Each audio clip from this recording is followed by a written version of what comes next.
আচ্ছা, ঘুরতে আসছেন? কোথেকে আসছেন? ভাঙা থেকে আসছেন এখানে, তাই না? জি, আসসালামু আলাইকুম ভাই, ভালো আছেন না? দুজনই আসছেন ভাঙা থেকে? চারজন আর একটা ফ্রেন্ড আসছে, গাড়ি নিয়ে আসছে। ব্রিজের নিচে কি যাওয়ার সুযোগ আছে নাকি? হ্যাঁ, আপনি এই যে গেটটা না ভাইয়া, হ্যাঁ, গেটে বললেই হবে। মানে বাইক ঢুকতে হলে প্রাইভেট কার হয়তো একটু ঝামেলা করবে, আপনি এখান থেকে বললে একদম সোজা ব্রিজের নিচে চলে একটু যাই দেখি ঘুরে। Thank you so much. আমাদের ভাঙা গোল চত্বরে আসবেন। আমি আসবো 100, ঠিক আছে? একবার যাব, ঘুরে আসবো আপনার এলাকা। থ্যাংক ইউ ভাই। হ্যাঁ, কি অবস্থা, ভালো আছেন? থ্যাংক ইউ ভাই। হ্যাঁ, শিওর শিওর, প্লিজ দোয়া রাখেন ভাই। জি, আসসালামু আলাইকুম।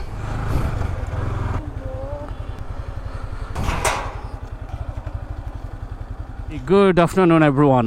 আছি পদ্মা সেতুর তলদেশে। কর্তৃপক্ষের পারমিশন নিয়ে ঢুকতে হইলো। অবশ্য সবাইকে অ্যাভেলেবেল দেন না, একটু রিকোয়েস্ট করে তারপর অ্যাক্সেস নিলাম। যাওয়ার সুযোগ আছে, কারণ এত লং ডিস্টেন্সের একটা পথ, পায়ে হেঁটে যেতে যথেষ্ট সময় লাগবে। তাছাড়া রাস্তা যেহেতু আছে, ভাবলাম একটু বাইক নিয়ে যাই এবং এলাকাটা ঘুরে দেখে আসি। উনি যেটা বললেন যে 42-এর ওদিকে যাওয়া নিষেধ, পিলারের ওদিকে যেতে পারবো না।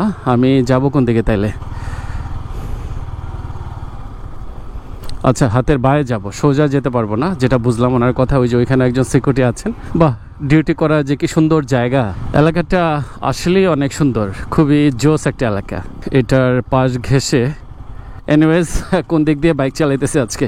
একদম বন জঙ্গলের মাঝখান দিয়ে, বিলের মাঝখানে নামাই দিছে বাইক। কাদা, সামান্য পিচ্ছিল হবে সম্ভবত রাস্তা, একটু দেখে শুনে চালাইতে হবে। অ্যান্ড ফাইনালি পদ্মার পারে, পদ্মা সেতু কিংবা পদ্মা নদীর সব থেকে কাছাকাছি লোকেশনে। শেষ বিকেলে মোটামুটি ঘোরাঘুরি করার জন্য জায়গাটা একটা আদর্শ জায়গা হতে পারে। খুবই সুন্দর একটা এলাকা। আমি একটু হাতের ডান দিকে যাই। এটাই তো শান্তি। প্রচন্ড বাতাস গায়ে মেখে পদ্মার পাশ ঘেঁষে বাইক রাইড করতেছি। অদূরে মেঘের আড়ালে সূর্য, চারপাশে সবুজ কালো মেঘ, উপরে নীল আকাশ, সবকিছু মিলে একদম ওয়াও একটা পরিবেশ। দেখে নদীর পার ঘেঁষে কত দূর পর্যন্ত যাওয়া যায়। আমি ঠিক জানি না যে রাস্তা আসলে কত দূর পর্যন্ত চলে গেছে। আসলে বেশ কয়েকদিন ধরে ঢাকায় থেকে থেকে অবস্থা পুরো খারাপ হয়ে গেছে। আমি আসলে মেন্টালি খুবই টায়ার্ড ছিলাম, বাট এই এলাকায় এই পরিবেশে এসে কিছুটা হইলো একটু নিজেকে রিফ্রেশ লাগতেছে, একটু সতেজ লাগতেছে। সামনের ভিউটা না একেবারেই জোস, একদমই ডিফারেন্ট। এই এলাকার মানুষ খুবই লাকি যে পদ্মার পাড়ের এত সুন্দর একটা জায়গা তারা সব সময়ের জন্য উপভোগ করতে পারতেছেন, যেখানে কোনো ভেহিকেল নয়েজ নাই, যেখানে কোনো ধুলোবালি নাই, যেখানে পুরোটাই যেন অবরিত সবুজ এবং নদীর পাড়ে এক উন্মাদনা। এখানে আবার একটা ক্রিকেট ম্যাচ হইতেছে, দর্শকও ভালোই আছে, ক্রিকেট খেলা চলতেছে।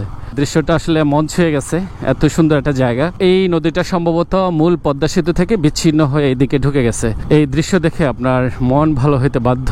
সম্ভবত আমরা শেষ প্রান্তে চলে আসছি, একদম নদীর শেষ মাথায়। একটা গান আছে না, চলো না ঘুরে আসি অজানাতে, যেখানে নদী এসে থেমে গেছে। তো নদী থামে নাই, নদীর পাশের এই রাস্তা এখানে এসে শেষ হয়ে গেছে। এই হচ্ছে রাস্তার শেষ মাথায়। এখানে কিছু বাইকার ভাই এবং ভাই ব্রাদার আড্ডা দিতেছেন। এখানটাতে বেশ কিছুক্ষণ বসেছিলাম, প্রচুর বাতাস। বাতাসটা কিভাবে বোঝাবো, গাছপালা নাই, বাট যথেষ্ট বাতাস খাইতেছিলাম বসে বসে। অনেক বাইকার এসে এলাকায় আড্ডা দিচ্ছেন, ফুটবল খেলতেছেন।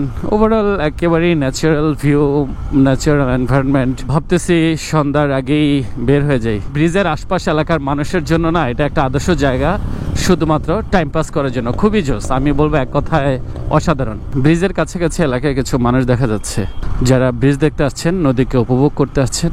এই পর্যন্তই, ব্রিজের ওই পাশে যাওয়ার আর সুযোগ নাই। সো আমরা বাইক ঘুরে ফেলি।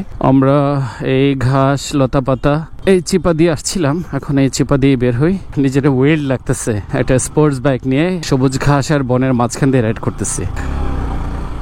মোটামুটি পদ্মা সেতু এলাকা ডিসকভার করা শেষ।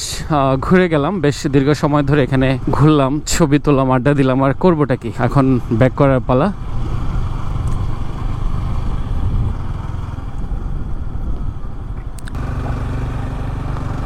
পদ্মার পাড়ে এখানে আবার সুন্দর ফুটবল ম্যাচ, অনেক জোস। মানুষ একদম মন ভরে খেলা দেখতেছে। এখানে আবার আরেকটা স্পট। এই সে এলাকা, গুছানো, ছিমছাম, একটা সবুজ গ্রামের মতো, শিল্পীর তুলিতে আঁকা নিখুঁত ছবির মতো। দূরে গোধূলির রং। এনিওয়েজ, আজকে পর্যন্তই। আপনারা কাছে দূরে যে যেখানে আছেন, যে অবস্থায় আছেন, প্রত্যেকের জন্য অনেক অনেক শুভকামনা রইল। সেই সাথে শুভকামনা এই পদ্মা পাড়ের মানুষের জন্য। আল্লাহ হাফেজ।